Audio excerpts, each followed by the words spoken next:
I'm gonna put you on the spot right now, TRVESO. Which EDM track have you cried to? Fuck. Off the bat. I don't even cry. Yes! Oh my god! Yo, yo, yo. What's going on, Lose the Tempo? Welcome back. This is HUSKI, your host. And this is where we talk about all the trending topics in dance music and showcase upcoming platforms, music, and artists. And today's special guest is actually pretty special just because, when I was growing up, getting into EDM, there was like club events happening like Gotham City, Cloud9, Ravers Ballroom, Club Matinee. I mean, a lot of these names are very nostalgic for a lot of rave attendees back in 09, 08, 2010. That's around the time I started. And with those events came particular artists and particular lineups. I mean, you'd see people like, for instance, like Gotham City Fridays, you had Rowdy A, you had Volterra, Crucial, I think it's one of them, Crucial, Artistic. Also one of them too was the Goonies. And today, special guest, we actually have half of the Goonies here, and he goes by the name of TRVESO. So once again, everybody, give it up for my special guest, TRVESO, aka TRVESO Music. What's going on, bro? What's up? How's it going? I'm doing good, dude. It's crazy to me, bro, because you don't know this, but when I was getting into dance music, like I mentioned earlier, like you were one of those people where I was like, damn, that's a DJ that I could see myself being. Because I was learning DJing, and I was like, fuck, like I want to do gigs like, Gotham City, and I was learning virtual DJ, and it's crazy how like everything just revolves later in the future, like all comes into full circle. And maybe it was like 2015, 2016, I was starting to take production seriously. I'd already know DJing, and then I actually met some dude named Horacio, and we know who this person is. And then that's how I kind of started seeing you, because I believe you were managed by Horacio for quite a while, I believe. And he would always have like these producer sessions on Sundays at his house, and I think it was in Highland or somewhere around there. And you would always come around. You would actually be one of the mentors he would have along with Filament. Before he did all that. Yeah. And and you're one of those people, man. And it's crazy because like in a sense you're an idol, dude. So I mean, I appreciate you being here, bro. Thank you for having me. I really appreciate it. Yeah, dude. Honestly, it is honestly a blessing and an honor, bro. You could be doing so much more things in your day. Came out to do this. I lose the tempo, so much love, bro. Thank you. When we do the spotlight, we also do quick hits too. So that's a segment that lets the viewers and listeners know on YouTube and SoundCloud a little bit more about who you are as TRVESO. So we'll get more into like what are some of your favorite interests, and we also time this as well. So we've done this with our past guests. So you'll be answering some questions I'll be giving you. Try to answer them. Don't try to think of it too long. Just like whatever pops up in your head, just say it. But it's nothing, nothing too crazy. It's just favorite interests of yours. But we'll get to it, man. Sounds good. So once again, if you guys are tuning in for the first time, welcome to the Spotlight with TRVESO. Here at Lose the Tempo, you can watch us on YouTube, listen on SoundCloud, and if you're an artist or a producer, we do have a feature submission link on the description. So if you want a chance for your track to be featured on our Guess the Tempo episode, you can always submit it through the link on the description under feature submissions. All right, TRVESO, you ready to go? Let's go. Awesome, man. Here we go. So, question number 1. What's your social media handle? It's TRVESO Music. It's for everything. Twitter, Instagram, Got you. Facebook. Whatever. Favorite DJ software? Ableton. I use it. Well, DJ to DJ with? DJ software, yeah. Oh, I use cdjs, but DJs? Serato has my heart, so I like Serato. And by producing Ableton? Yeah, Okay, producing cool. Ableton. Age you started at? I started DJing around 16. I didn't get serious into producing till I turned 21. 21. Favorite streaming platform? Streaming for music-wise? Music, yeah. Maybe SoundCloud. That's where just SoundCloud? everything's at. The OG. Favorite BPM? BPM. Right now it's 108. Oh, 108 on Yeah. that Latin memoton. Yeah. Special skill. Special skill. I can build houses. Oh, nice, bro. Awesome. First festival. First festival. I think it was Nocturnal. Why? No, actually it was For the Massive. That was like back in the days when it was Monster like, Massive? No, For the Massive. Oh, So For the Massive. It was The Heist, Club Dance, Club Avenue. Oh, I remember Club Dance. And dude, there's another one. God damn it, it's gonna bug me. Avenue, Heist, and this other club, but they were all together at the Hudson Theater in 4 different rooms. Right but on. the Heist and the Club Dance had like the biggest rooms, and the other Okay, ones I had got like you. the small rooms in inside like the Gotham side, and the Ravers side had the other room. So I remember being like that too. that was pretty dope. What is your dream festival? Dream Festival, yeah, probably basic EDC. EDC. But EDC Mexico, because that's just where it looks lit. I've always, yeah, dude, EDC Mexico, honestly, it looks fucking turned. Like, it's just like a different environment. Yeah. Right on, bro, right on. It's different crowd. It's went to Aztec Kingdom with Blend, and he brought me out, and that fucking was like crazy. It was I think 10,000 plus people. Little John was there. The Candy, Snails. I met all those guys. They were pretty cool people. That's what's up. Dude, I met Blend at I didn't even know it was Blend, but the homie was like, hey, bro, that's Blend. I'm like, nah, like that fool's not short like that. And he's like, yeah, bro, that's Blend. Watch, go up to him and be like, are you Blend? I was like, fuck it. I'm gonna be like, hey, are you Blend? He's like, bro, who told you? And at that moment, I was like, oh shit, this is fucking Blend. Like, this is a warehouse party in LA. Like, this is Blend. Like, and I don't know. I just think to me, like, honestly, Blend doesn't look like how he looks like how I'd imagine. But damn, shout out DJ Blend. Like, you've been were you under that management or with Loco Sound or? Yeah, I was for a bit. Oh shit, for sure. Was that how you tied in with Blend, or you been knowing him ever since? I knew Blend before that. So when he first started his was doing shows. We played a show in Coachella, and we had our rooms were together at a Motel 6. Oh, right on. So we ended up opening that door, because like in hotels there's that door. Oh, there's like a door in between the other room. Oh, so we opened it and we just partied all night, and then I told him, yo, just stay at my house since you're playing at the Fox Theater the next day, and he did. And from there he would come every weekend, and we'd just hang out, party, bullshit, do dumb shit. Damn, bro, that must have been a fucking memory, dude. You've gone through a lot of shit, bro. I mean, before we get into all that kind of the good stuff, I mean, I want to let your followers and let everyone that's tuning in know a little bit more about how you started at TRVESO. I mean, how did it all come about? How'd you get into DJing? Let us know, man, because I'm curious. DJing wasn't supposed to be my thing. I was skating. I was amateur at the time, and then I was skating with my friends, and I would always skate with 2 iPods. So he was like, yo, come with me to a party because we're going to DJ. And I was like, all right.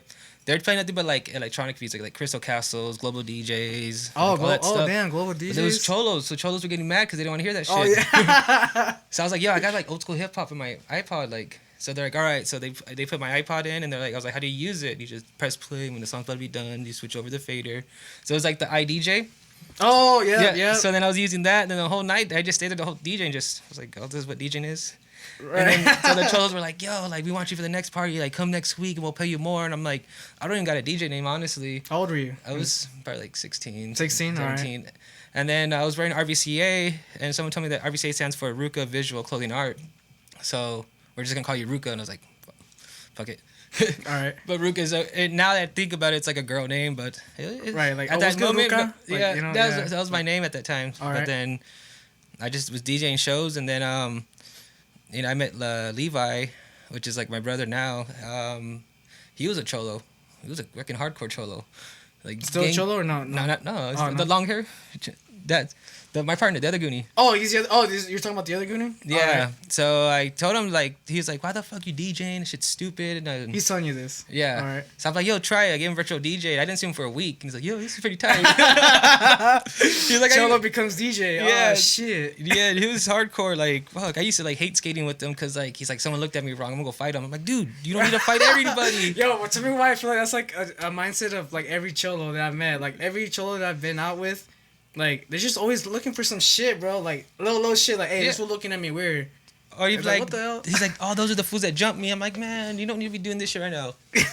Bro, we trying to pull up on some breezies. Like, don't kill the vibe. So, we became the Goonies.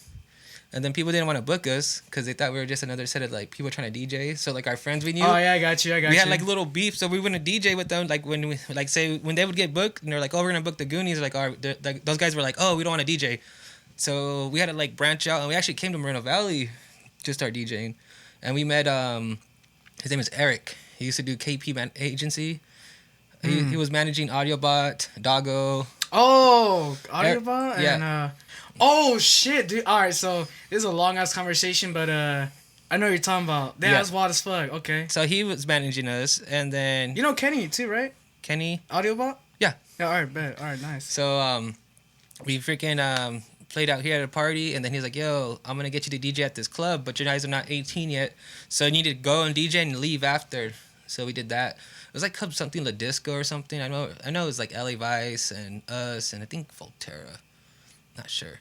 So then from there, one of our friends, Brittany, she was like, yo, you want to DJ at Gotham?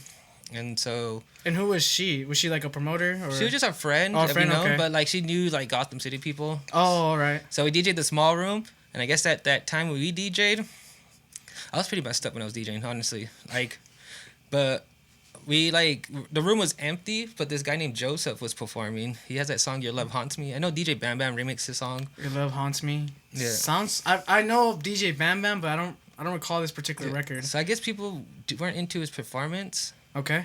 Not to, sorry if you're hearing this, but they came to our room and it packed it out. So Rowdy seen that, called us 2 weeks later and was like, hey, do you want to DJ main stage? We're like, holy shit. Oh, that's what's up. So and you guys haven't been friends with Rowdy at this point? We just met him. Like, we weren't friends. All right. And then we used to go to Guitar Center and practice our DJ sets all the time. Hey. We didn't have like the whole setup. So we practiced at Guitar Center, went, did our set, and everyone liked it. Rowdy calls us at 3, 4 in the morning. He's like, hey, can I speak to Robert and Levi? I'm like, oh, this is him. He's like, you want to be residents for us for the rest of your life? I was like, fuck it. Damn, that's what's up, bro. And that's how we started doing the whole like every Friday thing and being there every Friday, which helped because so many people were there, seeing us and wanted to book us at different places. And that's how we would branch out. I would hang out with my friends at the mall. I was in 7th, 8th grade. My friends had like parents that would let them go out to those type of events like as 14, 15-year-olds. Yeah. My parents weren't one of those. So when we were at the mall, when it would be like when the mall would close, because we would just be hanging out. And then my friends would be like, all right, we're going to hit Gotham City. Like our parents let us go and shit. And I'm over here like, fuck, dude, I got to get picked up because I ain't going. Yeah. So, I mean, there was always that hype. There's always just like, hey, like after this shit's over, like we're all going to Gotham City Friday. And I mean, to me, I've seen it. Like you've played a lot of nights at Gotham City Friday. As the Goonies. Tell me a little bit more about that scene, dude. Cause I was just looking at it from like being a DJ. I never was able to like network or get into that field, or get into that environment. Just because like my parents were strict, wasn't letting their fucking kid go out and then do that shit. My dad was so strict when I was DJ being young. He would fucking hate it. No, dude, my parents same thing, but like. It's making me money, dude. So I was like pulling like $500 a week for a fucking 15, 16-year-old, bro. That's good money. Yeah. Hey, if you're 14, 15, you want to get like a nice side hobby, like to make some money, be a DJ. Honestly, like pull in $400-800 a week, bro. It's like it's good money. Yeah. So this Gotham scene was really dope. It was nice. The environment was dope. I like how Rowdy had the hip hop side and then the raver side, but he also had this like other side where there was like projectors and people could go and play video games. You could play Mario Kart. Oh, what the fuck? Mario Party, Super Smash Bros. And like that was always the thing. Yeah, so we had that there, and it was dope because sometimes I'd just be there like playing video games and just meeting people and like we met people there every time. Like we'd be at the photo booths and people want to take photos and people just meeting people That's right, yeah. But besides all that, like, the environment was cool. It just, what fucked it up was just people were robbing people's cars outside and breaking into windows. Because Gotham City was happening right there on, right there, not in a good area of San Bernardino, right? Yeah, like off the Waterman. Off the 10, yeah, so. Yeah, I know that street. That shit was bad because just people were just making complaints. There was enough security guards watching the area, so that's kind of what, like, how like fucked us over a bit, but everyone there was good. People were cool people. I never had really like any bad like blood with anyone there. Everyone was cool. Feeling. Yeah, that's good, bro. You always want to be on good terms with a lot of people. A lot of people just like to make enemies just for the fuck of it. I don't think that's very productive. Like I think it's actually very counterproductive. But it's a waste of time. Yeah, but I'm just glad you spent those type of emotions like into something more productive. You were doing Gotham City Fridays, playing there. I had mentioned clubs earlier, like Club Matinee, Cloud9. Were you also doing gigs with those events as well, or were you tied down to just like Gotham City Friday? No, we weren't tied down. So Rowdy, Rowdy loved us. Like he would call us his babies. And rest in peace, dude. Yeah, that guy was amazing. Like he used to treat us like kings and like, all right, we come to the studio, you're gonna come work. And that's how I started learning because he would keep us in the studio like locked in, and his studio was like. He had it built like above ground, so he could have like the flooring like fucking like like fucking treated. All right. And then he had the sides also. So like he lived in this office space, and there was a railroad track right behind us. Oh, so when they would pass by, you could barely even hear it inside that studio. Because the rail tracks are just being loud as fuck. From Yeah, the like train, if you right? go outside into like the kitchen area, like you could hear the railroad tracks. But if you go in there, you could barely hear it. But it just sucked that okay. he didn't have a there not in that room. There wasn't an AC unit, and he didn't. So like when it was summertime, it'd be hot as shit. We'd be in our boxes producing like 'cause it's so hot. Dude, I believe it, bro. Like, But he would have us in there, and he would tell everyone, "Man, these motherfuckers are gonna go somewhere because like we had a meeting. It's like these motherfuckers are gonna go somewhere because all you motherfuckers want to make music," and like they were just like would stay quiet, but it was right. But I feel you. we worked before he died. We were working on his Planet Rock album, so we were basically recreating like 12 old school like freestyle songs and making it into like EDM for him. Oh wow. So that's when all that freaking. I think right before that he signed that contract with Warner Brothers too, and yeah, all that shit went. Damn, that's wild, man. You know, there's a lot of stuff that I wouldn't have known. I mean, not a lot of people would know because a lot of those things that are just like things that only people that experience at that moment would know. But I mean, from what honestly, I could definitely say Rowdy A is an inspiration to my life in terms of bringing a community together, especially because like you said, he did have that hip hop combination with the EDM.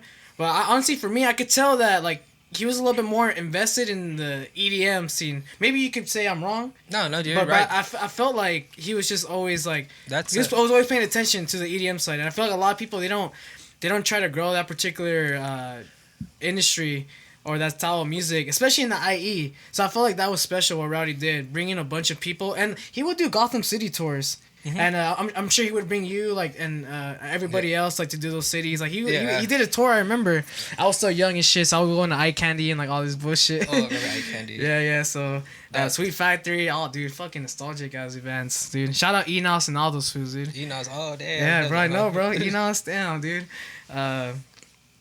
Fuck, dude, that's wild. And bro, it's crazy that you were a part of that. Like that's special. Like how do you feel, bro? Like after all that's happened, dude, like you being a part of that, like what you're doing now with TRVESO, do you feel like that was a really big was that like a turning point in like where you wanted to go with DJing and music? Yeah, when we did it, if we were smarter with the way we made our choices, we'd become bigger than we are. I got But you. it's just we were young and reckless, and we didn't really trust a lot of people. We had like a manager try to book us, and like this guy we knew in Arizona would always book us, which is Biju's manager. Okay. We had a set price, so when we got a new manager, he basically told my friend Kool-Aid, okay, it's this much to book us. So basically, he was trying to like take money from us and not say. So basically, say, okay, you guys 600, and then he was adding an extra like 100 on top, and then he was gonna take that cut plus the other cut. And we were like, oh hell no. That's why they always prevent that. You always want the promoter or whoever is like doing that to pay the artist.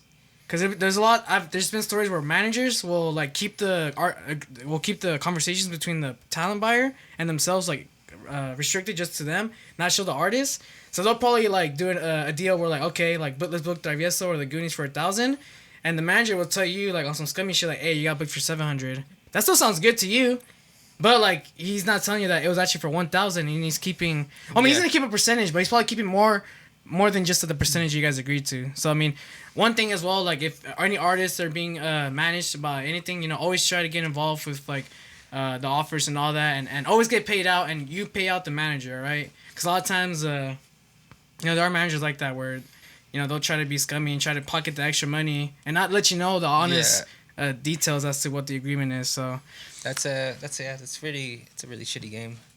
You guys just gotta trust someone that, anyone could help you like manage stuff. I think it's just basically, unless you have a manager that knows people and stuff and that can help you, that's good. But there's also like managers you can grow with that you trust, and then that can just do that part for you where you don't really can focus more on music instead of doing all that. Because in the Goonies I was doing all that. Levi, he goes by Ava now. It's AVAA. Okay. He's like he signed a few tracks with Box of Cats. Oh, all right. And nice. Bro Hug. That's a house label, right? Yeah. And Bro Hug has the Bro House. Bro, yeah, he signed this track with them. Nice. So I was more focused on getting like the contracts, our deposits, the way how we're gonna get to the shows, where we're sleeping at, what time are we leaving. So I was doing that. So that's why I didn't get really much into music production, because I really didn't have that time. So I was managing everything for us. So Yeah, I feel you. And that's another thing too that artists don't really notice once they start doing more like things that a music artist necessarily don't want to do, like whether that's like sending an email newsletter, or that's whether hitting up venues saying you're available for this calendar, if they want to get booked. Like, it's just extra time away from you creating. Yeah. And that's the thing that you want to prioritize your time on, is creating music. I mean, what's going on with TRVESO right now, bro? I mean, I seen that you just recently did a remix. What's going on now these days for you, man? Music, gigs. Right now, I have a friend that's managing me now. He goes by Stavo, and right now he's gonna be helping me with like all that, like getting like, I need to get an EPK. He's helping me with that. I need to get like contracts. So he's doing all that for me. All right, for sure. Basically, we have like this thing on our phone called Asana. So we like write all the tasks right there, or write what I need, and he goes and does it. Okay. And if like it's like a booking, like I'll have him go and just handle it for me. Unless it's like a free booking and I just let him know like, hey, it's free, I'm just gonna do it just for the night. But right now, focusing on trying to get like a live stream going, trying to get my brand, because I'm gonna start a thing called No Rules, which is basically like, in my eyes, there's no rules to music. So I don't want to be stuck to one genre where since I make Mumaton, and I don't want people to think that that's all I make. Like, because I create like everything from like house, bass house, do like freaking jungle terror, the four on the floor stuff, sometimes dubstep, psy trance, psy.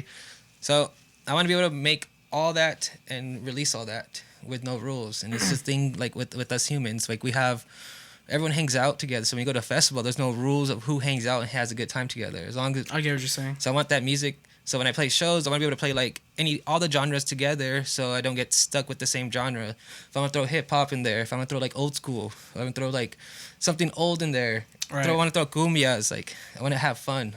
So I feel you. Have no rules to it. So that's what I'm creating. So I'm gonna be doing like a few releases every month, like 1 or 2, then do an edit pack, and then from there do a sample pack, and at the end of the month do a podcast. All right, so you plan on doing a podcast like this as well, or doing your own thing? No, just on SoundCloud. It's SoundCloud. Okay, like music and just have guests go on. Oh, that's what's up. All right, nice. So just to have that, but like that whole like podcast would be like music that I found within that month that were dope, and just play them all right there. Oh, all right, yeah, it's pretty cool. Because people are always releasing, so I just want to just if it can help, but also just people they're always asking for mixes, so they already have that there. All right, cool. So that's what I'm planning on doing. So we'll see where it goes. So how soon can we expect like a single or any type of announcement? I have that Hero remix coming out next week. Okay. Right now I'm working on a lot of like bootlegs, because bootlegs usually just get a lot of attention. Bootlegs, remixes, flips. I mean, I get you, bro. Like, Then I have a few originals. I'm just waiting to see where we're gonna shop them out at. So, but I at least want to have like 12. So then I have like all those sent out, and like say 6 of them get picked, and then I have like dates of them ready, so I don't have to wait. And then from there just work. But I have about 200 tracks just sitting there, all sorts of genres. like 200 that are finished, but like another 300 that just are whips. Fucking A, bro. Been working, dude. Well, shit, dude, since 09, 08, 07. I mean, shit, bro. Yeah, and they're like old, like some tracks are like pretty old. It's crazy because some tracks I put out are like done within like 2 hours, like making the whole track in 2 hours. And I'm like, I'm not happy with it because I made it too fast. And they're like, dude, it's still dope. Just release it. And I just like released one of them. Well, it's old, like a few years ago. It's called Buena. I think I made that like an hour and 30 minutes. And I didn't like it. And then Worldwide was like, yo, we'll sign it. And it was dope because like Jester and Spider Tech were playing it. And then I used, a lot of people liked this. I used, hold on, I got the hiccupies. It's all good, dude. It's all good. So when I did the Spice Pack for Dave Nada, he made me in charge of the lead row for the pack. So then I just used all like signature sounds I used. And I used a lot from that track because people really like that track, like the kick I made. Like right, for sure. The brass, the vocals, and like the melody. And just used all that into there. And then just do a lot of like signature sounds into that sample pack too. So it was pretty dope working on that. I have felt like that as well. And a lot of times, I don't know why, I feel guilty when I make a track a little bit more quicker than I usually do. And I'll feel the same way where I personally don't think it's like all that. I'll send it over for a feedback review, or I'll play it live in a show, and surprisingly and thankfully, like people will fuck with it, and I'm just like, oh, what the fuck, like. So I feel like a lot of times, like as producers, like we get in our head a lot, and we're just like, shit, maybe this isn't like what people will like, but it's always like a fresh set of ears. Like sometimes you're constantly like, maybe the quickest was 2 hours, you got it done, but even 30 minutes or an hour of listening to it over and over again, like you just kind of get. Like, honestly, I don't know. Maybe it's for me. Like, I kind of get over. By the time release date comes for my tracks, like, I'm personally kind of already done with my track. Because, you know, you personally just listen to it over and over again. And new people, new listeners, they listen to it with fresh ears. And they're like, fuck, dude, this shit's sick. So, I feel on that. I can relate to you with that. Because you feel like that a lot. And, you know, when you play it out live or you do a feedback submission with someone and they say it's fucking clean, you know, it kind of boosts up. Like, a lot of times music doesn't have to be a long process, you know? I felt that way too. A lot of times, like, you hear people say they take a year working on an album, and I get it, you know, whether that's being a perfectionist, you want to make sure everything's right. I've seen people do an album in a week, bro, and like quality sounds as good as like an album that would be done like in a year. Yeah. So I mean, process when it comes to making music, like I feel like there's just no limit to it. Like if I don't know, ultimately the people will decide. Like you know, if they fuck with it. Like I released this bootleg. It's called EDM O'Clock. It's the Dylan Francis and TV Noise. Oh, okay. I made the track pretty quick, and then the drop, I just recorded my vocals, made weird noises like and I made that. Damn, that's what's up. So I usually with my tracks, I use a lot of my vocals, and I just process them. I didn't even know that. Wow. All right. Like they're like, oh, people ask me, oh, like what presets do you use on Serum? What do you use on Serum? I'm like, I don't use Serum. Bro, I'm just recording this shit with my mouth. Yeah, beatboxing this bitch. I use for my synths. I use a lot of like I find samples or a vocal or like a note that sounds dope, and I just throw it in, and that's it. Okay. And I just find it, just tweak it. Chorus is like my biggest fucking thing that helps. Chorus. Hey, Loki, I've been throwing chorus on my vocals. Yeah, too. Loki, they throw it gives it a nice little solid touch. Yeah, chorus. Hey, try if you're on FL Studio, try out Fruity Loops chorus. Honestly, not a bad stocking plugin. Like I use FL Studio. And if you're in Ableton, use the chorus preset. It's called Yo Man. You'll thank me later. Oh, bet. Awesome, dude. Is that are you using any like synth generators that you go to all the time? Is it Serum? There's a new one came out too. Fucking oh my god, I just had it on the tip of my tongue. Not Orbit. I don't know. So there's Serum. Is there any other synth generators that you use besides like there's Massive, Solenth? Or do you don't use any of those? Massive. I use Massive for like bass lines if I'm doing like house. But I've been using Thorn. There's this I forgot who it's by. There's this like bass preset that I use. It's pretty dope on there. All right. And then I have EPS Avenger. That one's pretty cool. I don't think I've heard of it. No. It's pretty dope. But you have to buy it. Like I bought it and then I fucking torrented fucking sounds. I didn't know you couldn't use the torrent sounds onto there. So like since I had a full version, like I couldn't use none of those. And those packs are like $60. It's kind of like Nexus when you have to buy those like packs, like those expansions. That's the other generator I was talking about. Vital. I heard about that. Yeah. My friend Audio Cartel was telling me about them. Okay. But I see people using other stuff, but it's more what you feel comfortable with. I don't like Serum. I stayed away from Serum for a while. I don't use Serum if I need to make a bass, like a boo, like a sub down and going up. That's it. Yeah, well, I mean, I believe that because people were making basses before Serum came out. Like you know, there was ways to make bass before Serum. So yeah, I believe it, man. But if I want to do dubstep, then Serum, I have to go to Serum. That's it. That's what's gonna help. But Silent, I use Silent for like fine melodies and stuff. Same here. I use is that Silent? Yes, I use Silent for melodies, plugs, anything that has to do with like the melodics of a track. Like I could always go to Silent and be like, "Yep, like they got the stuff that I want to hear in like the track that I'm working with." And I'm using a lot. It's called a Latin urban synth. That one's like a lot of Latin sounds, like brass. Like you get trumpets, anything that's Latin, it's in there. Okay. I use that a lot. Use that, and then I use Manipulator a lot with all my tracks. Manipulator and Halftime. Oh wow. So it's crazy because like that, like I'll process something and it'll sound dope, and then if I throw that Halftime, like it just sounds so much like different. Like just fuck with the settings and everything. I always do like it's like 1/8 note. But I don't do like the triplet one, but that one's freaking the best one. It's the G spot. I'm gonna have to check that one out. It's crazy because like I add it there and I just saw like the processing and then people are like, what the fuck? It sounds, and I just turn everything on and boom. Like, Wow. yeah, and Camel Crusher. Camel Crusher's good. Valhalla Room, I use that. And then Kickstart. Valhalla Room? Is that like a type of reverb? Yeah. Okay.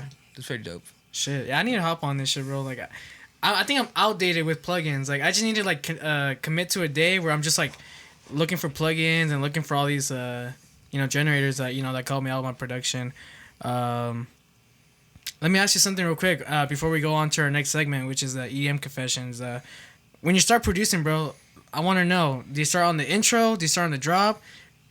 Is it sometimes drop, sometimes intro? Like, what's the typical TRVESO approach to production? I'll start with my drums, my kick, find a kick that's in key, and I'll start throwing my drums in there, and I'll start putting my snares and stuff in key, and then I put them on a drum rack, so then I kind of move like the snares like a little like off, just to give it a swing so it sounds more natural.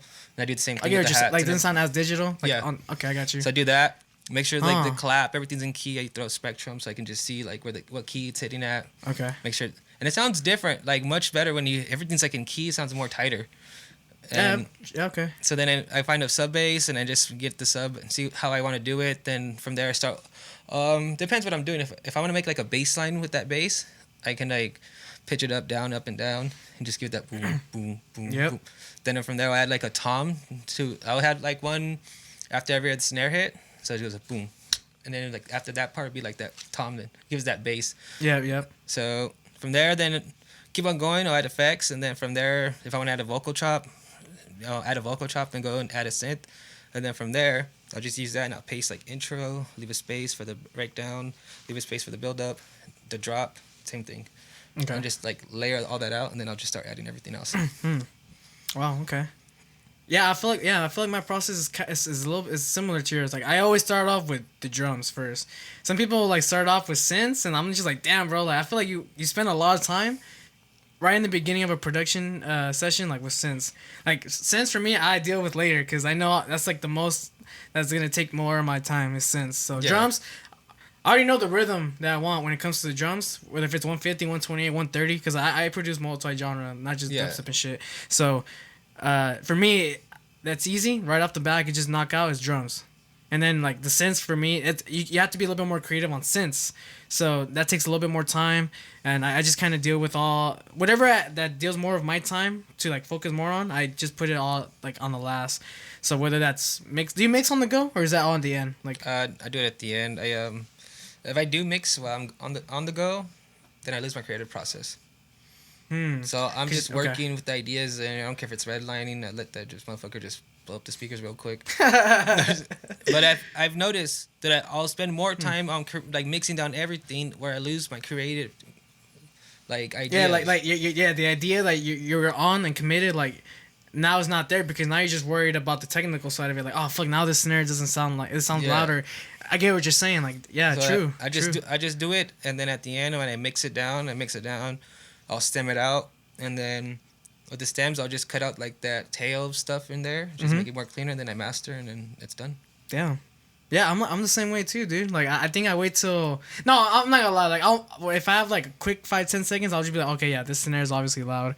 But I mean, like, yeah, more the majority of the time, like where I get the final mix, it's all like at the end where the arrangement is done. Like, I don't have to worry about creative shit. Like, now it's just technical side of things. So I think that's a really good approach when you're producing. First, let's deal with the creative side of things, because that gets a little bit, that could be a little bit more complex than technical side. 'Cause technical, there's like rules that you could abide by when it comes to clean mixes and like how to arrange shit. But when it comes to creative sides of making a drop and synths, like that shit they don't teach you like in schools. Like that shit you gotta just like creatively like think that shit's like sounds dope and shit. So I learned all that through YouTube. So. Shout out YouTube. YouTube University. YouTube. That's how I learned everything. Yeah, bro. Everyone qualified from YouTube University this pandemic year, bro. Like I learned how to do this shit right here because of the pandemic. So I mean, I did it for my friends, and I learned it just that day. It was easy, and then I learned how to do like video editing, photography, and everything. Damn, bro. Yeah. So, just like expand the mind. Yeah, bro. Just learning all these skills that you can. You know, it's good to say that. Oh, I'm not just I can't not just DJ. I can also do photography. I can also do video editing. I can do all these kinds of stuff. That's what's up, dude. Again, bro. thanks for coming through. For those who are watching, listening, make sure to follow TRVESO at TRVESO Music everywhere on Twitter, Instagram, Facebook. Check him out, TRVESO on SoundCloud. Same thing too, soundcloud.com/TRVESO Music, I'm guessing. It's all there. Awesome. Audius too, on Audius. Oh yeah, Audius. I need to hop on Audius, bro. Yeah, Do I need to hop on Audius? Yes. I haven't. Hop on. Okay, for sure. My I'ma friends do it. Audio Cartel, they did it like last year before they did the payout, and I think they got like 4,000. They have like 4,000 Audius coins. But Can you do anything with that right now or so no? right now those coins are going for, I think it's right now it's like 198 a coin. Damn. So it's like, if you do the math, it's almost like $8,000. Yeah, it's that's money. Yeah, it is. That's money. tight. It is money. Yeah, they have their own cryptocurrency. That's right. I need to hop on that shit, bro. Shit, everyone's getting rich off of fucking Bitcoin, Dogecoin, Ethereum, whatever. It's a different era, bro. Crazy different era. Yeah, I'm learning with those guys. Our friend Matias has 20,000 in his Audius right now. God damn, I'm damn. like, he's about to be the richest person in Mexico right now. Shit, shout out Audius. Shout out everyone that's, giving more tools and resources for artists and giving them the empowerment, whenever they're producing, man. So shout out Audius and shout out everyone. Shout out all the platforms promoting and showcasing artists and EDM platforms. I mean, much love. It's a lot of work that goes into that. But TRVESO, dude, you ready for EDM Confessions? Let's go. So basically, this is just a card game that we do. Here's your stack of cards, I believe. Just make sure real quick. Yeah, this is your stack of cards. Those cards that you just got, you're going to ask me. I'm going to give you an answer. I have a set of cards as well. I'm going to ask you these questions, and you'll answer. And some of these questions are fun, It's just kind of like random questions, relatable scenarios that happens in our industry, in the rave scene, the club scene, DJ scene. But I'll let you go first, man. So this is EDM Confessions with TRVESO, and we're about to find out what kind of character TRVESO is. So he's gonna ask me the first question, and I'll answer. All right. Who is your least favorite producer / DJ? God damn, bro. Fuck. They always ask me this fucking question every episode, dude. Every episode, they always just want to say who the fuck I'm not fucking with. So, We can always bleep out the sound. Hey, actually, that's actually not a bad idea. Right now, bro, I mean, shit, this put me on the spot. God damn, dude. I don't know why I want to say Diplo, dude. Diplo? Yeah, and here's my reason why. I understand that, he puts on a lot of artists, like, whether that's mad decent, good enough, contributions with Major Lazer. But for me, I feel like at a certain point, as himself as an individual artist, I just feel like now he's just piggybacking off of a lot of talent and then just putting himself in there.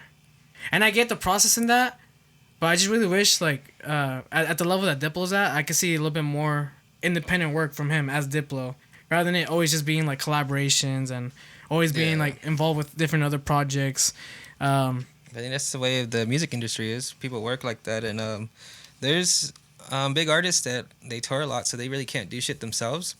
So they have a group of people that do it for them. I feel you, yeah. Because it's like, imagine trying to freaking get an album out and you're touring, so it's like, where do you have that time to do that? Yeah, you're right. And then the features that they're getting, they got time to work on it, and Diplo's just like, oh yeah, this sounds cool, like, or the direction that this track is going, like, I like it. So yeah, and that's the thing, like, I understand, like, he's put a lot of artists on. He's made a big influence in the dance music scene, like, no doubt about it. But in terms of, like, the least type of artist I'm fucking with, I'll go watch him live. Don't get me wrong, I'll go watch him live. But least favorite, Okay. I think at the moment, like, in terms of, like, pushing out releases as an independent artist, seeing exactly who he is musically, I think it would just be Diplo at this moment. Just because I don't really know exactly where he is on the music standpoint of things. Yeah. And I feel like for an artist, you should always just try to express yourself constantly as to who you are musically. And I feel like Diplo's everywhere. Yeah. Kind of, like, I don't know. But I don't know. That's just my answer. I don't know. Some people are like, oh, cancel fucking Husky. You say fucking Diplo. I'm gonna be fucking banned from Diplo. Good enough. And I'll just make my own label. Fuck it. All right, man. Well, shit. Put me on the spot like that. God damn it. If you guys are fucking with this shit, subscribe to the channel. Make sure to follow TRVESO Music. It's about to go down. I'm gonna put you on the spot right now, TRVESO. Which EDM track have you cried to? Fuck. Off the bat. I don't even cry. A song that's put you in your feels. Like, you're like, damn, like, low key shit. It's in my feels. Like, It would have to be, honestly... No brainer. It would have to be I Remember, the Cascade and Deadmau5 one. Deadmau5. Oh, yeah. I think I said... Yeah, all right, cool. Yeah, that one. It's because I used to party a lot with my friends, and they would just bump that song, and it was a dope song. And then, like, the last time we all heard it was, like, at my friend's funeral. And so, like, each time the song comes on, it just gets me like, oh, damn. Brings, like, memories of good times. Was that something that he wanted you guys to play at his funeral? Or was that just, like, a track that you guys knew was, like... It was always, like, a special moment for y'all? So Yeah. So, we played that. And then, yeah, each time I hear it, just, like, it's, like... being bad, drinking Bud Ice and Mad Dog. Damn, Mad Dog 2020s, dude. Yeah. The first time I drank the Mad Dog 2020 I was in line for Club Matinee. You ever been to Club Matinee? Yeah, dude. Dude. Honestly, dude, I wish that shit was still going, bro. I tried a Mad Dog in line for Club Matinee, and dude, I was like 15, and. My cousin was just like, yeah, just drink it, bro. Like, fuck it, your dad's not here, because my dad dropped us off. I was like, yeah, bro, just drink this shit. We out here. And those shits are strong, bro. Like, this was before Four Locos, you know? Oh, they sneak up on you. They do. Mad Dogs sneak up on you. Yeah. They really do. Yeah, dude. Whoever's watching this, let us know what you guys' toxic favorite alcohol drinks. Some people like Four Locos. Some people like... Juice was a drink back in the day. Juice? Yeah. Is that a drink, or is that like... Jouse? No, it was called Juice. All right. That shit was deadly. That and Sparks. No. Sparks? But I know Four Locos before they had I think they took it out now. They had taurine in it. I didn't hear about that. Yeah, there was a while where they weren't selling Four Locos, and then just recently now you could buy them. Yeah, I do remember that. The Four Locos are just deadly as fuck. You know what? Honestly, I'm probably gonna go drink one today and see how deadly it is. I'm just kidding. Probably not, dude. No, I'm just kidding. For sure. All right. Yeah. What's the next question, TRVESO? Light show or headbang? God damn it, Robert. God fucking damn it. So this is our edition of Truth and Dare. So light show means truth, headbang means dare. So, oh really? I thought it was just like light show or headbang. I was like, I'll take a light show any day. I'm just kidding. Well, I mean that could be a good. Yeah, it's a good idea. But yeah, no, this is just like our version of Truth and Dare. But I'm gonna say truth, bro. I ain't gonna do no dares, bro. I'm not wilding out today. I would say so what's something that you want to ask me, bro? Like I'll answer honestly, bro. Dang, let's see. It could be anything, dude. I'll just answer truthfully. Live on YouTube. Every Mondays and Fridays. And Wednesdays we do clips. When's the last time you got fucked up? Like blacked out, ignorant, dead, like holy shit, this is not you drunk. I want to say it was possibly 4 months ago. Yeah, it was 4 months ago. I was at a friend's house. I blacked out, dude. Like, I was just drinking a fuckload of White Claws. Yeah, it was just a fuckload of White Claws that night, dude. Like, I just... Like, for me, I was like, yeah. Oh, actually, no. Yeah, I was drinking a lot of White Claws. No. Actually, the most fucked up I was at a beach in San Diego. Like, one of my friends invited me. She said, oh, let's go to the beach in San Diego. Like, they're having, like, a DJ sesh. So I went out there, and it was, like, a bunch of friends that I knew, too. We were drinking, bro, and I think I started drinking at 5 p.m., and then at 7 p.m., bro, like, I was just already trashed, dude. Like, I was, like, next to, like, a bonfire. It had a bonfire. I was next to it. And I guess I kept getting close to it because I kept getting cold. But I don't remember this shit. And, like, they were telling me this shit from, like, the next day. They were like, hey, yeah, bro, like, you were just, like, all up on this bonfire. Like, you were just, like, this and shit. Oh. And, like, you were just trying to... You didn't, if you were having a sweater, you didn't think it was going to be cold. So, like, you were just next to the bonfire getting close to it. And, like, you were throwing up. I don't remember any of this shit. Not only that, the friend that I went with, she was still trying to get turned. Really? Yeah, like, cause like the beach closed, or that area, the beach closed like around 9 p.m. and we ended up going to Temecula, at Old Town Temecula, down bar hopping, and I'm supposed to DJ Blackbird, I think next week. Oh, right on. If you guys want to roll through, let me know. We'll keep you updated on that, and yeah, dude, I was like, I was kind of like in and out, just like coming in from a blackout, and I just remember. I stepped away from my group because they're getting drinks and I didn't want to drink. I was like trying to use the restroom. I remember like dude, I was like you could tell like I was just like fucked up. Like I looked like I was on some shit, like more than just alcohol. And I was trying to go use the restroom and there was just like two portable restrooms. There was like two big ass lines. I remember just like looking at the portable restrooms and the line. I was just like,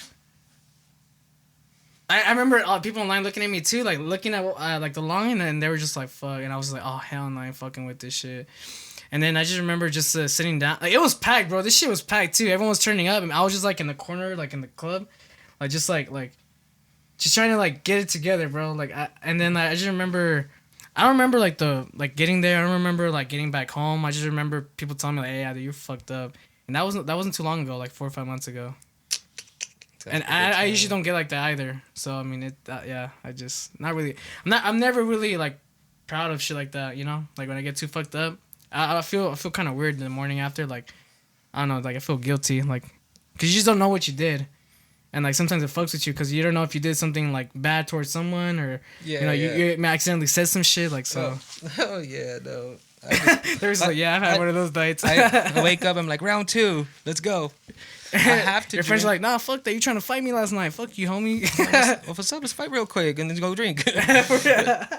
Nah, each time I wake up like with a hangover or like after a bad night, I have to drink like another alcohol, like a michelada or something. That's your like your remedy. Yeah, like no matter what, like either that or you want to stay fucking dead all day.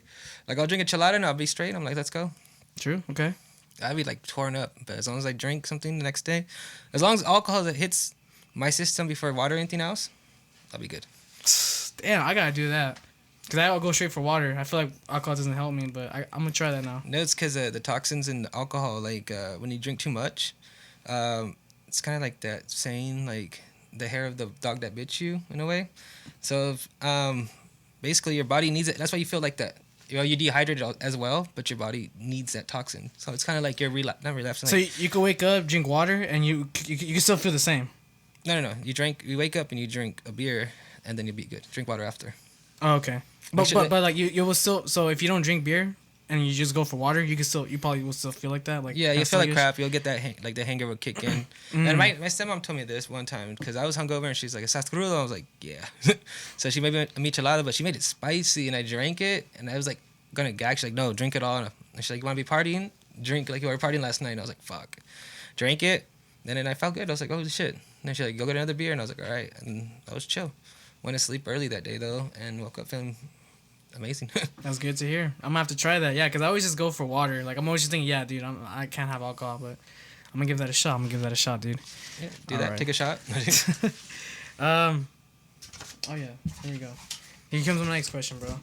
So if you had a writer, what would be on it? You know, I had ridiculous writers before. I had a writer where we asked for M&Ms. All right. And we asked for like the color separated.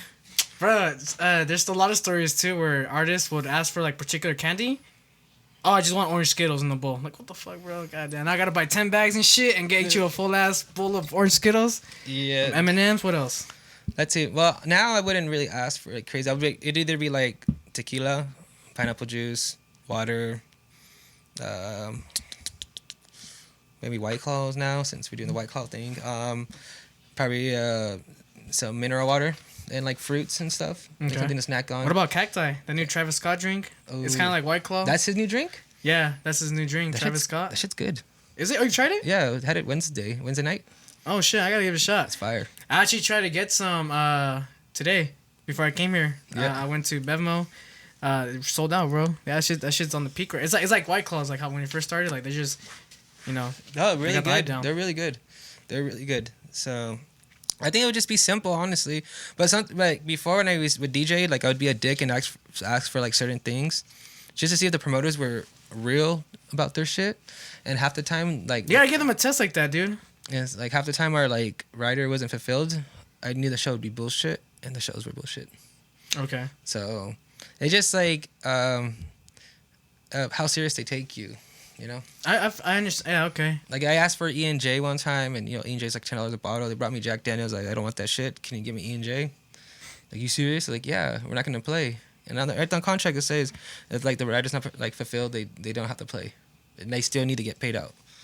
And just even little shit like that. So let me ask you a scenario. Like you get booked for next week, they promise you a tequila. You got fans, like you got 100 people waiting to see you play. 20 minutes before your set, like you still haven't gotten your Patron bottle. Like you know you're frustrated and shit.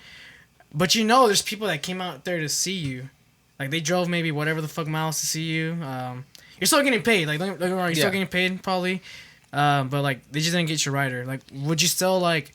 Is there like? It depends situations or. Now I wouldn't let that get to me, but before I did it before Okay. where I left. Oh wow. Okay. And there's like the whole fucking like the whole line that was like waiting for us. We're like, hey, we're not gonna play, and they freaking like they're like, oh, we're leaving. So everyone started leaving. The And, promoter came to the- and you were just like, oh fucking, let's go over here type shit. And you just yeah, took 'em. no, but basically the promoter came to the cars like, please, please, and I was like, yo, like, you know, like there wasn't like the fucking E&J bottle and stuff wasn't there, and so they were like, oh, we'll pay you extra. It's just because we couldn't get that bottle inside the club. We couldn't get what was like what they had inside there. It was And like- but honestly, they should have like known what you could have had in there, and like, you know, still had that like emailed like, hey, you know, we can't get A&G, but what's your. It's Yeah. it's like little shit like that honestly it does it matters, like, you know, when you're booking talent. yeah. You know, if you don't have it, at least, you know, within time, like, hey, you know, I can't get, you know, that, but, you know, I got this other stuff, or what else do you want? So I feel on that, bro. You know, you can kind of see how a promoter sees you and takes you as an artist, depending on what they fulfill, you know, on their end, on what you're demanding. So Yeah. yeah, I feel you on that, bro. But that's pretty interesting. Tequila. What about technical writer? Like, anything crazy? Does it always have to be CDJs, or No, what about turntables? Now I asked for like a aux cable and I just plug in my phone. Oh, not bad. I'm just kidding. No, just the standard CDJs like the 2000 Nexus 2, the Pioneer DJM 900 Nexus 2, like all that. Just it has to be that. It could be the Nexus 2000s, but anything below that, it's just. Now we played one time and then they had like what did they have, like the CDJ 700s? Damn. Like those like The old ass, like the vintage ones with, looking, like the ones motherfucking- with no fucking like waveforms. You just see like the dots like deep, deep, deep. Yeah. Oh my god, damn. We had that and yeah, those were pretty bad, but I still fucking just played the show. I drove like what? No, somewhere not late actually. It wasn't that far, but the moment I was already fucking drunk and shit, so I was like, all right, fuck it. But like, damn, like that, and I really don't like playing off the you know, like the mixer that they have is like a CDJ all in one, and it's like the screen in the middle. Oh, you don't like playing on those types of gear? Like I like it, but it's like last few times I played, like the fucking like songs jump, like the BPM, like, you know, the lines when you're like trying to match them. Oh, bro. Like, All right, so they move like, I'm like, what the fuck is wrong with this shit? oh, like you try to like beat match it and then it'll just. yeah, like they slide Oh, off. bro. So like, I'm gonna tell you straight up the fix, cause I didn't know what it was too, but dude, quantize is on. So like, those controllers, I don't know.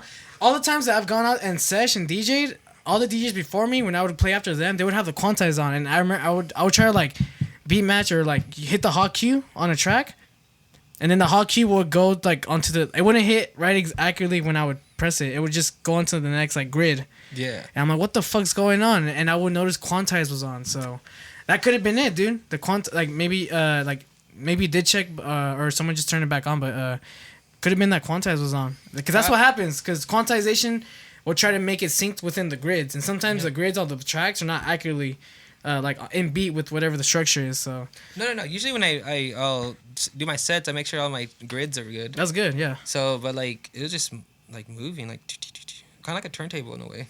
Have you ever worked on turntables or not? Yeah, that's how I started with Serato techniques. Techniques. Oh, also one, all that. Yeah. Scratch. Yeah, scratch. Oh, do you still? Can you, A little bit, bro. but- We got the decks right here, bro. I'm probably not as good as I used to be. But those, I know I've seen the decks over there. That's dope. But you Yeah, guys using dude. what, Tractor on that one? Yeah, we I are haven't using Tractor. I Yeah. haven't used Tractor. I have it because I got the compact complete. So Oh they yeah, give it you comes the- with it. Yeah, but never used it. I did what last week. Yeah, it was kind of.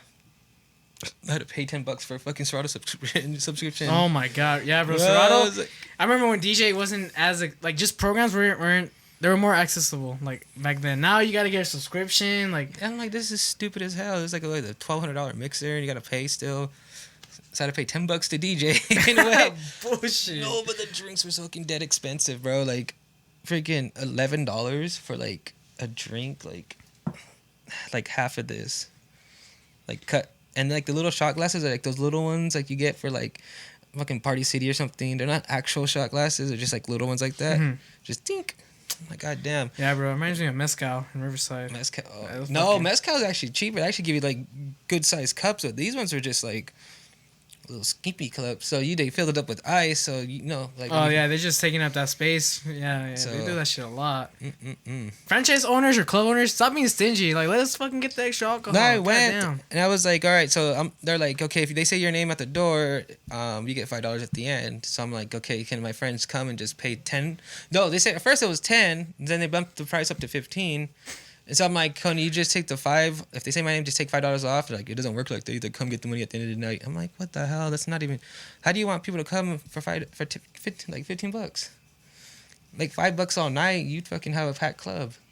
I think people worry about trying to make money when you should just build something and have people come. Like, doesn't matter. $5, get in. People are still gonna buy drinks at the door, and if you're working a deal with with the bar, you still get your percentage. That's yeah, you're right on that. You know, when Animal and I started lowing, a lot of the first nights weren't. When you do those kinds of things, if you can be profitable, like, that's nice.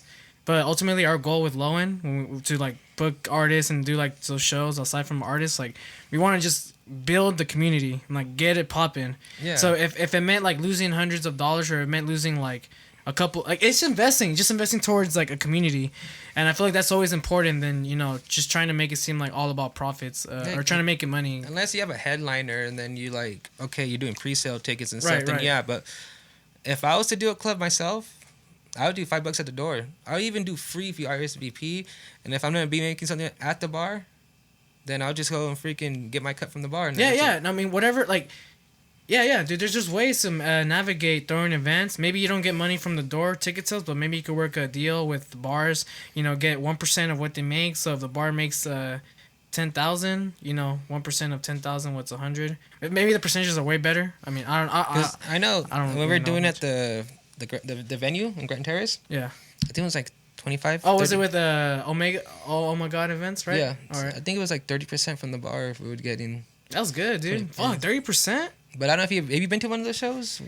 Yeah, dude, Really? I don't know if you remember, but I was actually like I was interning, or I was trying to be a part of. Oh my God, because our shit was like, so I went to those shows with Bilo, with Omega. Bilo was a cracking party. That was dope. And the way we did it, we made flyers, and I just used the technique that I learned from Gotham City, and we went to like colleges and stuff and handed out flyers at the colleges. There's a lot of college kids that want to party. Yeah, true. Like, no matter if you want to get party cracking, college students are where it's at. Like, no matter, like, these guys are like, oh, what's to do on the weekend? Boom. If there's a club close by, they can just Uber, party, Yeah. Uber back. And there was a lot of college kids. A lot of these people are getting FAFSA. They're getting money from fucking grants. They got extra money. Yeah. Yeah, they're gonna. That's how it is. But I think doing an event just got to be smart in the way you do it. True. If you do it for money, you're not going to make money. You have to have the mentality of like, okay, I'm not going to make money tonight, but I would rather freaking have an event where I made no money, but that shit was cracking and people were talking about it. Yeah, and if you see like a long-term growth and you see it like obviously paying you back, and it's all about growing exponentially, like getting it at that level. And not a lot of people see that side of that. Sometimes like some nights finance wise it could take a loss, but like when it comes to like actually building growth and value into your shows, your entertainment stuff, it'll show like by the amount of people sharing word of mouth, people coming to your events. So I mean, it's really good information they shared about that. Yeah. That's how it is. True. You on for the next one? Yeah, dude, let's get it. If you're in charge of the lineup and can only book 3 DJs, who are you booking? Okay, so I'm a book Barely Alive. I'm a book Alert. I've been hearing him a lot. It's pretty dope. I listen to his mix. At the gym. Yeah. And I'm going to 3, right? It was 3. Yeah. So my last one, honestly, bro, for old time's sake, I want to hear a throwback old fucking Jungle Terror, Big Room GTA set. Okay. Yeah. So I think that'd be a pretty nice show for me. That would be lineup. And obviously, there's a lot more greater artists out there that are killing it, but like off the top of my head, like a lineup that I would think would be pretty cool. I think that'd be my lineup. Yeah. What about you, real quick? What would be 3 people, real quick? 9 to 10, 10 to 11, 11 to 12. Put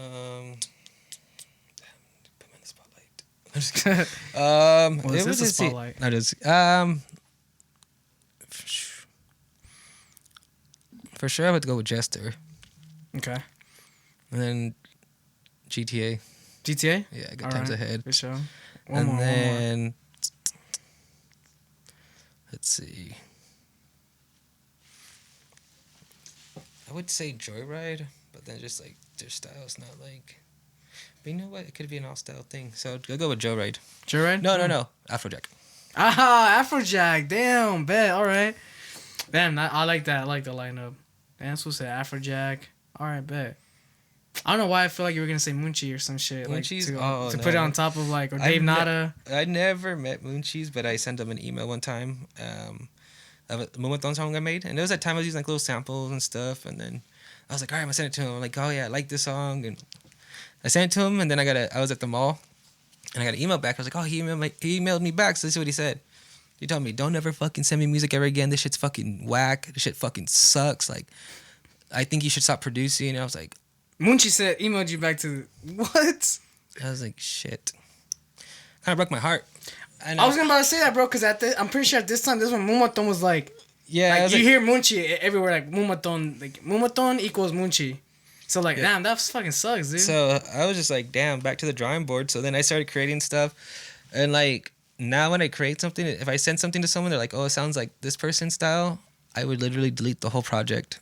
I don't care if I put 20 hours on it, delete it, and start a new one. Even if it would be something that you liked. If I liked it, but if I said like it sounds like someone else, I'll delete it. And that's what I do. I try not to sound like someone else. Like if you hear my music, you're like, okay, it sounds like TRVESO. Okay. So like if someone tells me, oh, it sounds like so and so, I'm like, delete. Do you personally feel like your music has that like the signature sound in there already, or like yeah, the people like they'll know it's like me by the like when if I show them something like, oh, it sounds like you, I was like, it is me. yeah, all right, yeah, I got you. So like I try to like use different sounds, and like I'll hear how people do it. Like don't get me wrong. One day I'll just like, okay, I want to create a track like this, and I'll have a whole track, and I'll create the same thing. Like, okay, I'm happy with myself, and then I delete the project. Damn, dude. Instead of 200-300, you probably would have had like 400, 500, 600, bro. Oh yeah, there's a few of them that's been deleted. God damn. I just don't like. I don't know. I think that's just like one thing with me. But my friends always tell me, just save it. Like you can tell it to someone else. I'm like, no, because it's gonna sound like this. And I'm like, so usually like when I do like ghost production or write for other people, like I make sure to make it sound like their style. And I just like, you know. How often are you ghost producing? Quite a bit here and there. Depends. Just like lately when fucking COVID's hit, like I lost out on like a lot of my freaking like students I call, because I would like sit there and help them. But now I think a few of them hit me up. I think they got their stimmy. Yep. So I just met some other people too that want to like learn. So I'm gonna like take them to the studio, show them the right way. Because when I took a class, I took it with Shalko Garcia. I didn't know he was using Fruity Loops. And it's him and Shalko Garcia, and is it Shalko Garcia and Teen Wolf? Teen Wolf, right? Yeah. I've heard of that pair. So I think it was like 500. How much? I don't know how much it paid. My friend went with me. He took us. Okay. And I booked the hotel. I got everything, and then we're going to the studio. I'm like, okay, cool, we're going. And he's like, all right. He opens up Fruity Loops, and I hear like, click. And I'm like, hey, you don't use Ableton? He's like, no, I use Fruity Loops. I'm like, oh shit, fuck. So I created 2 tracks there with him. He helped me, like, he showed me how to work on Fruity Loops, how to do, like, so that's why I learned, like, that 8-bar loop and then, like, stretch it out to different, like, things. Oh, yeah. I learned it from him. Oh, okay. But then he showed me how to do, like, the effects of, like, an effect, like a reverse and, like, the fucking, like, throwing a sample and then throwing a reverb to get that tail and then reversing and get that, yeah. And then he showed me how to, like, because I made a melody for the song Banga, and then I made the drop. Then he's like, now we can use the drop as a melody for your melody, and we just use that like dun dun dun dun. So if you hear it, it's like the same notes. That was the same notes as the drop. Oh, okay, yeah, works out. So it was cool.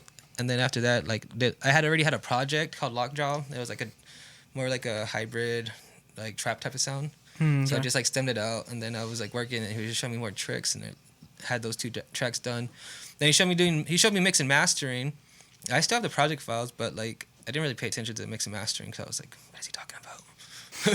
Right. Mastering is one of those things where, bro, I honestly I I can't master to save my life, bro. Compared to other masters that I hear, I'm like, fuck, dude, my shit's like nowhere near as good as a lot of these masters like here. Like, I'm not a good mastering person. I can mix, but mastering, I'd rather just send it to someone else and deal with that shit. It's on the mix down, honestly. But with I can get a like I had a few people that sent me like mix downs for masters, and I freaking was like, yo, you gotta work on this more. And like, oh, this way I like it. Then I'm like, okay, I'll master it, and the fucking snare's like fucking loud as shit. I'm like, god damn, can you lower the snare?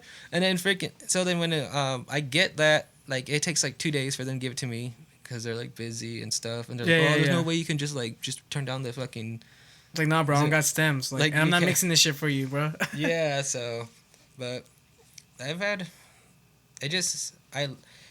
when I tell like the people, I'm like, yo, it's fine, but if you want me to like, mix it down, it's gonna cost extra, and I charge more for the mixing than the actual mastering. That should be a different service. Like, if you're mixing, that's a different check, and if you're mastering, that's a different check.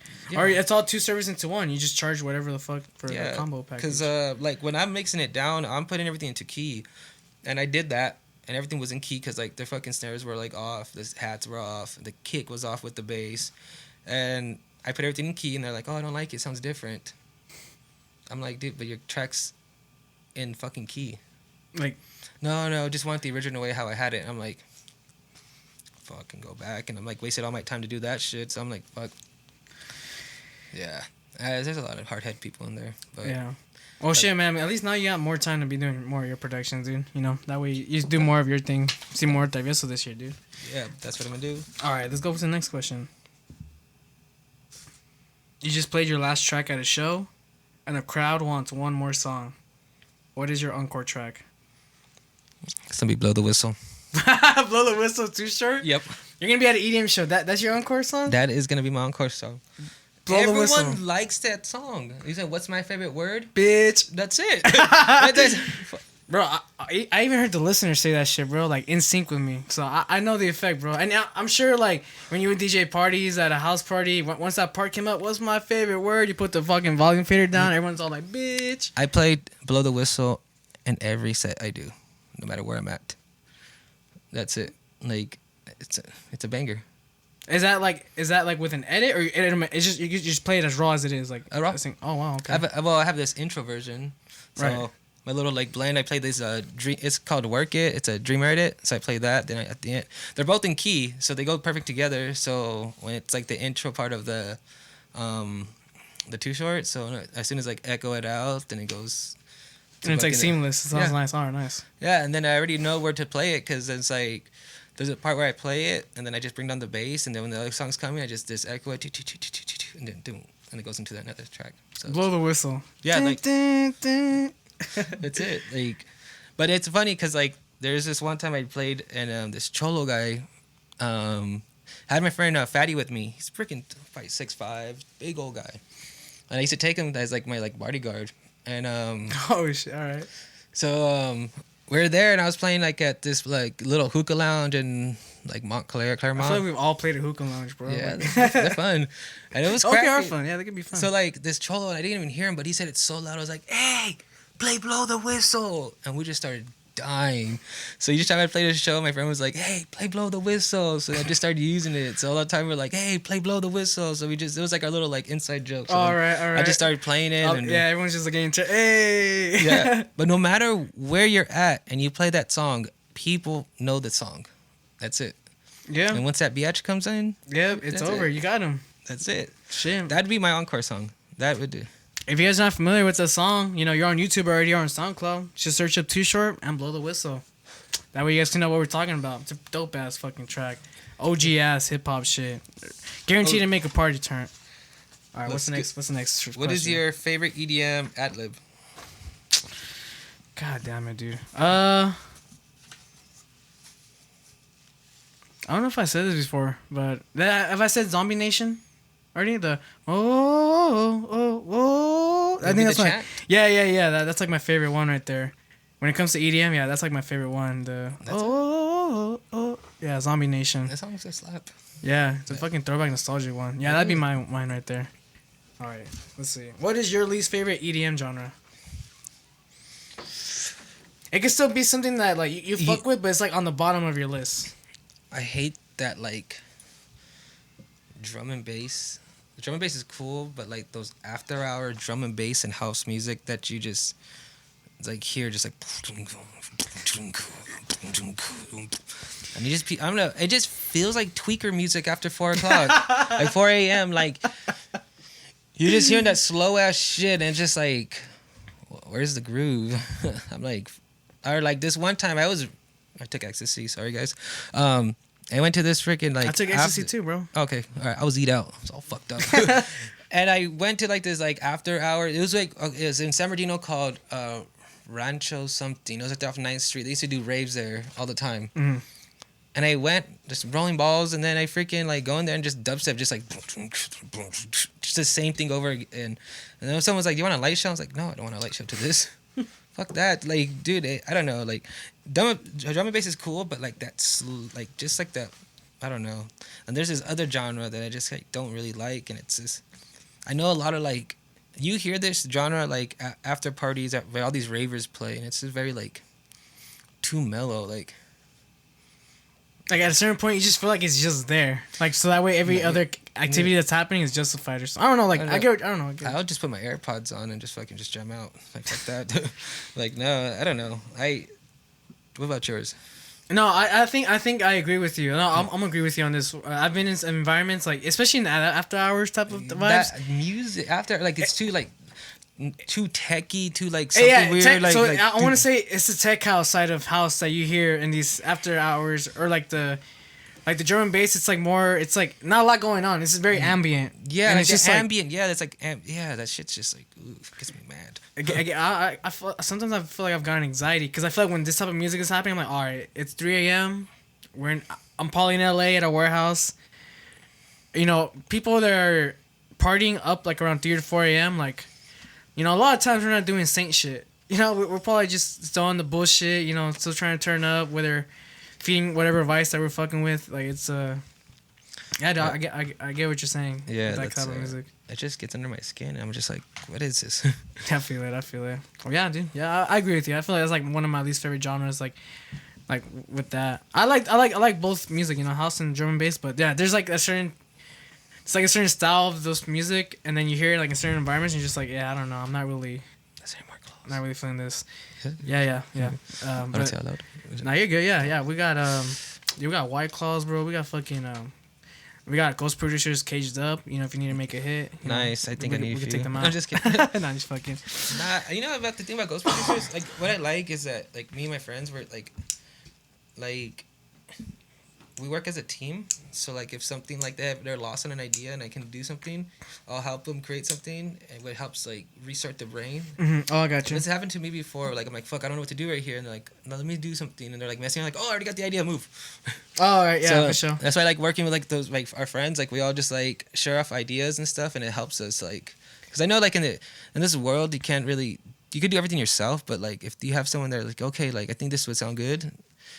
And it helps you see a different perspective of it, and it's like, okay, cool. It's like a team working together, you know? Well, I was talking to Robert the other day about this, how like nowadays artists, they have resources to do it by themselves, like make a whole track by themselves, where back then, you know, a lot of times you had to meet up in a recording room, and like you didn't have the resources to do everything all by yourself, so you had to get a drummer in, or you had to get like a pianist in, or you had to get a guitar player in. So a lot of times music and hits are made by and from a team of people, and obviously like the major artist gets like the title name credits and all that shit, but honestly a producer that does everything, bro, that's a really hard, challenging thing to do, bro, because again, a lot of the hits that are made these days that hit charts and sometimes sound simple, not too much complex, like they're produced and coordinated by teams of people. Thank you. That a lot of times maybe these labels are being are working with artists.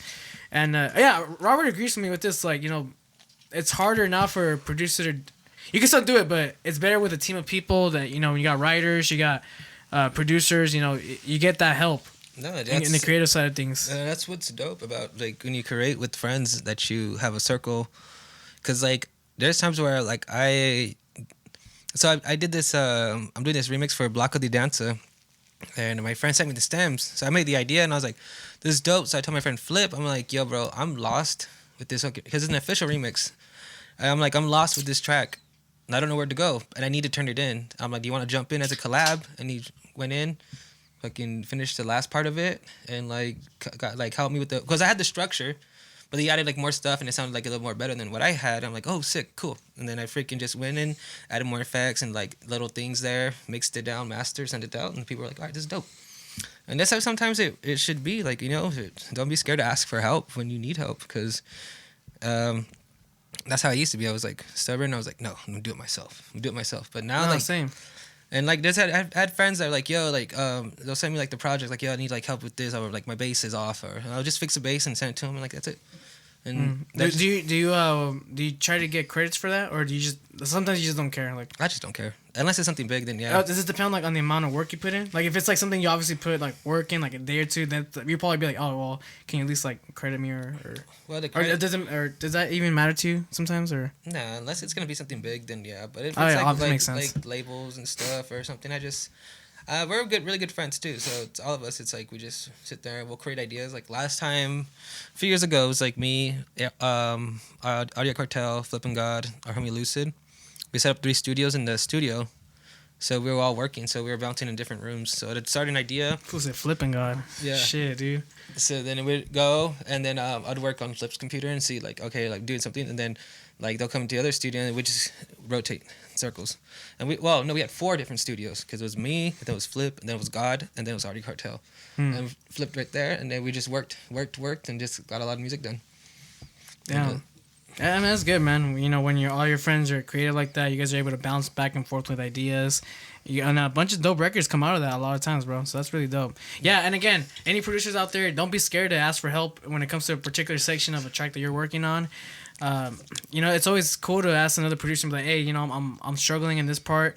You know, depending on that artist, if they want to get credits for whatever help that they do. But I mean, let's start normalizing, you know, reaching out for help in the creative aspects of records, you know, and like Robert, I always keep mentioning Robert because it does make a good point. Like, you know, most of the times before the digital age, you know, you had to go into a room and typically like you weren't able to just hop on a program and create drums. You had to get a drummer in there to create the arrangement for you or whatever elements that were missing. You just had to get someone else involved. I think it was like Scott Storch and Dr. Dre, that fucking that's not the next episode. It's the ding ding ding ding ding ding ding ding ding ding. Still DRE? Yeah. Yeah. So that's Scott Storch on the piano, and then it's Dr. Dre on the freaking on the beats. Yeah. So it's like how you work together and stuff. True. It's, yeah. And yeah, Dr. J has always been that person to always collaborate. Like, yeah. So I believe that, dude. And working together is good. It's like just because it's like when I go and like work and build houses, I know I can't fucking build the whole fucking frame by myself. Mm-hmm. I have help. Or I can't freaking, if I'm going to go do demolition, I can't freaking destroy the whole damn house myself. I could, but I have help. Yeah, so, it's always better with help. Like, the results are just probably easier, better, more coordinated. Yeah, and it's like working at a warehouse. People all work together to get shit done. And you're not working at a warehouse by yourself unless like you're like a lead or something. Yeah. And tell people what to do. But at this point in music, you got to just get out of your freaking, what's that fucking word called? Like, get out of your head. Like, I got you. Feel like you don't feel embarrassed to ask for help. That's very key that you said. And anything, bro. Whether if it's music, life, like never. And it's kind of embarrassing, sometimes humiliating to ask for help because sometimes like fuck, like oh come on, like why I can do it, how come you don't? But you know, let's normalize asking for help. Yeah. You know? And a lot of times producers don't know you need help if you're not speaking up. So. You know, just speak up, and you never know. Maybe they will help you out. Ask Diplo to help you out and shit. I wish. Didn't send me to his people. I'm like, okay, here's $1,000. They charge $1,000 for an hour. I'm just like, fuck. Damn. I'm just kidding. Fucking A. So what's the other question? Is there another question? No, I think we're all good. Yeah, we're all good right here. I think we're all good. And that was EDM Confessions with TRVESO. EDM Confessions. Now, before we conclude this episode real quick, get to your announcements, anything that's coming up that we don't know about yet. Real quick, it could be real quick. Ghost production wise, like what's your rate for ghost productions, and what would you consider cheap and like expensive for like a track? My rates go from $300 to $500. Just depends on what they're doing. It depends if it's an original, it's a little more. If it's a remix, to be cheap. And then it all depends if like they give me like an idea of what to build over, because like I'll get like just like a like they'll send me a project and I'll be like, okay, so you want this to sound like who? They'll send me like a reference, and I'll just get that reference and use that into that track. And it just depends who I'm working with. There's some people where I cut the prices down, then like mix and mastering I do like 150. Some people I do 100, and I do like normally be like 75 for the mixing and 50 for the master. But then lately, since this whole COVID thing, I've been doing like $35 masters, $40 masters. I just that Hero remix I'm on, I mastered the whole EP, but I mixed and mastered the original one. Oh, okay. It's funny because they went to 3 different people, and they went to me. I'm like, why the fuck did you go to me first? But I guess they like as long as they came to me. So, and the one of the guys on it. Oh, using more. Yeah. The guy that's on it, his name is Terrell Carter. He's like a big actor. He's like in the show Empire. Oh shit! Okay. I've never seen the show, but I know that show. Yeah, it's pulling. But they just have. And also work with people's like budgets too, because I know a lot of people don't have that type of budget. Right. So and I also do like payment plans. Just make sure you pay me, or I'll go after you. Just kidding. I'll go back to my cholo ways. Fucking, you know. I'll go find you real quick. Yeah. Oh, thanks for letting me know about that, bro. Cause I don't really know much about rates when it comes to ghost production, and I've seen a lot of rates everywhere. Like some charge 100. I've seen some people on Fiverr. They'll ghost produce a track for. They have tiers. Like I'll give you a track like this for 200. I'll give you a track like this for 500. I'll give you a track sounding like this for 1,000. So, yeah, dude. Thanks for letting me know about like what you charge, and just because I don't personally know like what rates are nowadays, but it's good to know that someone like yourself, you know, and if anyone that's interested in in your services, you know, whoever's like watching this or listening, you know, they can reach out to you at TRVESO Music. But man, shit. Well, now we're here at the end of the episode, dude. Before we end it, is there anything that you want to let SoundCloud and YouTube know? Any upcoming releases that you want to remind people of? Gigs, live streams. What's happening within the next couple of weeks and months with TRVESO? Well, right now I'm just getting I'm trying to get a better logo. I've been trying to look for. I got a logo done, but I'm not happy with it. I'm trying to get my my 4 covers, like not EP, what they called, like what do you put on your track? Like artwork covers? Artwork, yeah. Okay. So I'm trying to get 4 templates so I could change them because I want them all to be the same. Okay. So then I can start doing that. But I already have like the edits done. I have like the sample packs I'm gonna do. I'm just gonna release them for free. It's gonna be like different genres all together. It could be like a house kick, dubstep kick, Okay. Subs, everything. But I'm gonna create everything first and then just like make like a little like how they do it on freaking SoundCloud. It's like all the sounds together. Oh yeah. Okay. First. Because at first I thought it was making the song first, then taking out the sounds. But then my friend was like, no, you gotta make your sounds and then make a track from those sounds. I was like, oh, makes sense. I'm stupid. Now, when I first made my first free sample pack, at first I was like, no, I think you make the track first and then you just dissect what you made and put that in the sample pack. But then I would hear a lot of people like, no, what the process is you set you get some samples or you get all this. You make your presets, whether it's melody or kick preset or samples, and you make something out of that as a demo to demonstrate the sample pack. I was like, oh, okay, now I get it now. Yeah, I was like, I felt stupid. I was like, okay. But I mean, shit. But yeah, I got a lot of stuff. I'm just waiting for it to be released. Live streams, nothing yet. We got one we're working on. With what's his face, Isidro. Oh, okay. So we'll see how that goes from there, and then music-wise, just waiting to see where I'm gonna send it. My main goal right now is sending it to Brong. Brong fam? Yeah. Okay. So we'll see. You got the style, bro. I mean, I can see it happening. Honestly, I can see it happening. Thank you. But yeah, that's it. Just keep up with the media and stuff. Social medias, Instagram. I need to start posting more, but I'm gonna start posting like videos of like just like how to make a synth real quick. Those are always like good. Yeah. Like, or like, you know, I did one was like it's called like how to make Moomba 101. All right. So I did that and I just showed like how I did like the freaking like, let me just see if you would. It's like a super easy freaking. And that's good, dude. Like, you know, that's like content for yourself as an artist to upload on possibly your YouTube channel that you're growing. So those are all good ideas. Is it this one? Let's see if there's a service in here. Oh, dude, I can't wait to do Guess That Sample with you, dude. Yeah, let's do it. see. To have It's loading up right now. Verizon But while sucks. that's loading up right now, go ahead and follow TRVESO Music everywhere. Twitter, Instagram, SoundCloud. Make sure to check out his music. Again, if you guys are digging the content, subscribe to the channel. Give us a thumbs up. Click the bell alert button. That way you can stay notified whenever we do release. And again, I want to give a big thanks to TRVESO for coming out, honestly. Yo, thank you for having me out. Yeah, Appreciate of it. course, yeah. What's this? Let's check it out.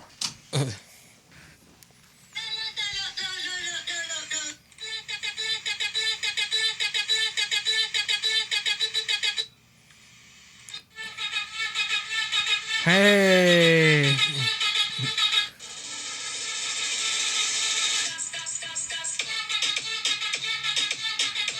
Yeah, see, that's tight, dude. Yeah, the content like that's tight, bro. Like, And that's just the processing I use, like my little chain. I gave Heckler one of my processing chains because he came to the studio, and Whipped Cream, he wasn't old enough to go to the 21 and over clubs, so him and Whipped Cream came. So then me and my little brother took care of him. So we were in the studio working, and then I gave him like this chain, and like I asked him like a year later, I was like, "Do you still use that chain?" He's like, "Hell yeah, man, I still use it to this day." hell yeah, it was dope. running that shit. I don't know now, but yeah, he was like, "Dude, thank you. That shit's dope." It's like I call it all in one, and you just turn it on, and that's it. Damn. I didn't even know, bro. You had that sit down with Heckler and Whipped Cream. Well, we made a track that day too. I'll show it to you guys out later. Right on. You know, put it on here, be like, "Dude, come Hey, bro, what the fuck? She's coming out Warner, bitch. The fuck? Awesome, dude. TRVESO, thank you so much for coming out, joining us on the spotlight. We appreciate you, letting us know how you started, where you're at with TRVESO at the moment, and what we're bound to see and hear, with new music coming out, a bunch of announcements. We're going to be staying updated with you, following you at TRVESO Music. Make sure to follow him. Once again, this is Lucid Temple, the Spotlight podcast with TRVESO. We're going to be uploading Mondays and Fridays. Guess that Temple Monday, the Spotlight on Friday, clips on Wednesday. We're also available on SoundCloud too. So, Nice. If you want to just listen, not watch, I don't know why you wouldn't watch because the visuals are always better. We are on SoundCloud. Follow us on SoundCloud and share it to your friends. I feel like a lot of these conversations that we have is pretty interesting discussions and dialogue that we do. And once again, TRVESO, thank you for coming through. Appreciate you, man. Thank you for having me. And this concludes this episode for today. Thank you guys for tuning in. This is Lucid Temple, aka I'm Husky at Husky Bass. Make sure to follow me. Make sure to follow my other partner as well, Robert at True Rob, and also aka Zion Don. So don't miss out. Again, Mondays and Fridays, we're always here. Thank you guys for tuning in. We'll see you guys on the next episode. Peace. Later.